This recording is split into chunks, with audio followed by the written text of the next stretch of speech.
The 2016 Silver Gavel Award for Radio goes to Bench Press, New York Public Radio. Bench Press is 59 minutes of pure delight and insight into the United States Supreme Court. The lively hosts interview many of the nation's leading court reporters and scholars who share their expert insights with the listeners. Bench Press inspires greater interest and curiosity about one of our most powerful and yet mysterious institutions of national governance. Let's first listen to a clip from the opening segment of Bench Press and then hear co-host Bob Garfield explain why he and his On the Media colleagues devoted an entire program to the Supreme Court and how they went about putting the show together.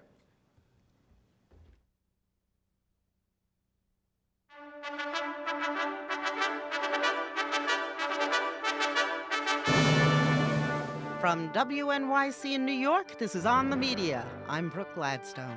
And I'm Bob Garfield. Recognize the music? Of course you do. Who among us doesn't hear this iconic tune and think immediately of the honor, prestige, and dignity for which it stands? Actually, I have no idea what that is. What is it? Well, I was looking for some music inspired by the Supreme Court, SCOTUS. But there isn't any, so I used the Australian national anthem. That makes sense.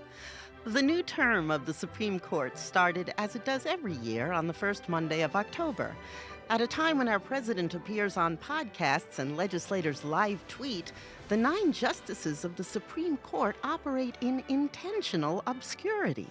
Obscurity that confounds the media with their yawning 24-hour news hole and endless airings of congressional food fights. How do you dramatize the work of 9 somber people who reach their complex decisions in private after lengthy rumination? Well, by snatching up their rulings in the ritual known as the running of the interns. We have the decision coming. It's coming. Jason! Jason!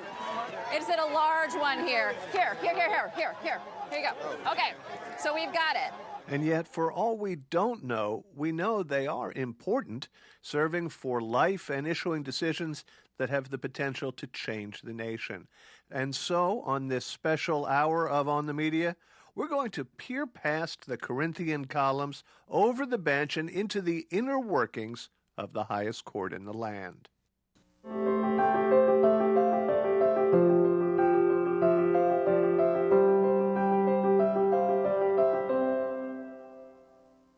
There is an institution that has a vast and profound effect on you personally and on the society in which you live. It affects the criminal law, it affects the civil law, it affects the economy, it affects civil liberties and human rights.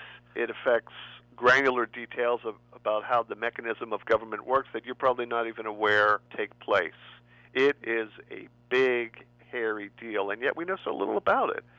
And the Supreme Court is intentionally inscrutable.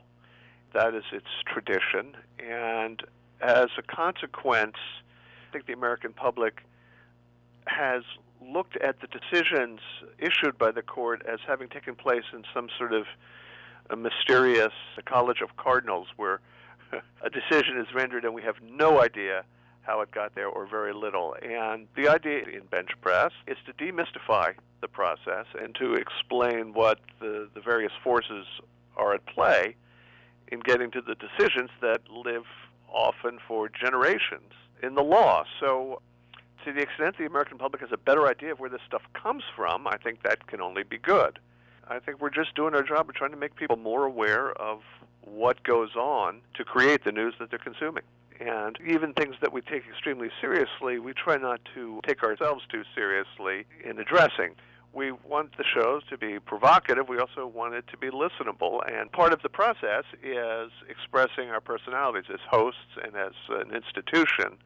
We have a staff between 7 and 9 people who bring exactly the same set of resources and exactly the same kind of effort and exactly the same kind of thinking to every single thing we do. It was a theme show. It was a single subject show, and in that sense was a bit unusual for us. But otherwise, we just went through the process that we went through, which is trying to figure out the issues at stake, trying to figure out who the best people to talk to on those issues would be, and a whole lot of preparation by the producers for the hosts, including reams and reams and reams of previously published articles that put us as hosts in the position to ask the right questions of the right people. Really kind of standard OTM operating procedure, and we just OTM'd to the Supreme Court. I'm pretty pleased with how it came out. Thank you, Judge Brown. Thank you, President Brown. Unlike Kenji, I don't usually wear a necktie. I had to literally get on my hands and knees a couple of hours ago to locate this one. I would tell you how old it is, but I do not have access to carbon dating. It's about 5 years older, though, than that picture of Brooke we had a look at. I don't really have much to say.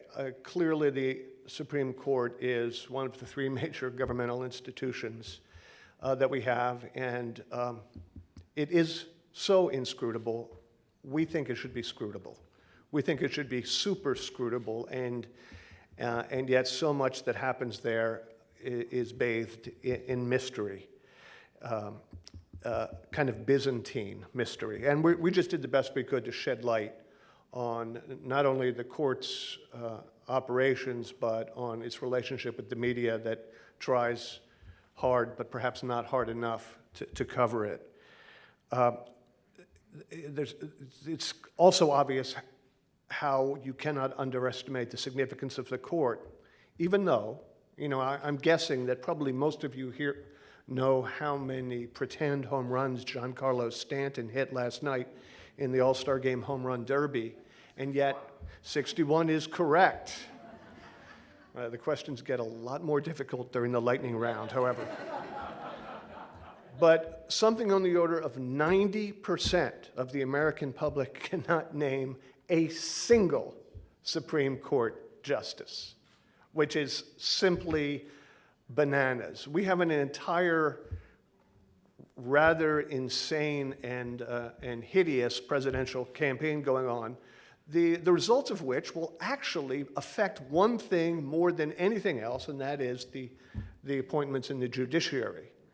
Assuming that whoever the president is won't be able to get a program through Congress, really the relevant question is who will be on the Supreme Court, and yet that court is a cipher to us all, and I hope our contribution goes some way towards making it a little more relevant and understandable.